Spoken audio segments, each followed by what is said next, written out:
இந்த வீடியோவில் நம்ம என்ன பார்க்க போகிறோம் அப்படின்னா, ரேஷன் அரிசியில் எப்படி நல்ல வெள்ளை வெள்ளேர்னு சாஃப்டான இட்லி, அதுவும் ஹோட்டல் ஸ்டைல் இட்லி எப்படி செய்கிறது அப்படிங்கிறதான் இந்த வீடியோவில் நம்ம பார்க்க போகிறோம். ரேஷன் அரிசி, உளுந்து, அப்புறம் இன்னும் என்னெல்லாம் இன்க்ரீடியன்ட் வந்து ஆட் பண்ணனா இந்த மாதிரியான சாஃப்டான இட்லி வரும் அப்படிங்கிறத வேறொரு வீடியோவில் நம்ம பார்ப்போம். இப்போ நாங்கள் ஆட்டி வச்சிருக்கிற மாவில் நல்லா அடியில் விட்டு கிளற அறுத்தீங்க, மேலால் நல்லா கிளறி விட்டு இட்லி ஊற்றி வச்சுக்கோங்க.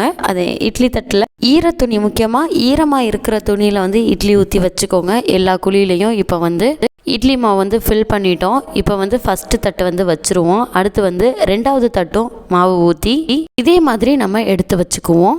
இப்போ வந்து ரெண்டாவது தட்டும் வச்சு மூடி வச்சாச்சு. நல்லா வெந்ததுக்கப்புறம், அதாவது ஆவி வெளியில் வந்து எடுத்து வச்சுக்கோங்க. இந்த மாதிரி ஆனதுக்கப்புறம், நல்லா வெந்ததுக்கப்புறம் இட்லி வந்து வெந்துருச்சா அப்படின்னு சொல்லிட்டு கை வச்சு பார்த்தோம்னா நல்லா வெந்திருக்கும், கையில் ஒட்டாமல் வரணும்.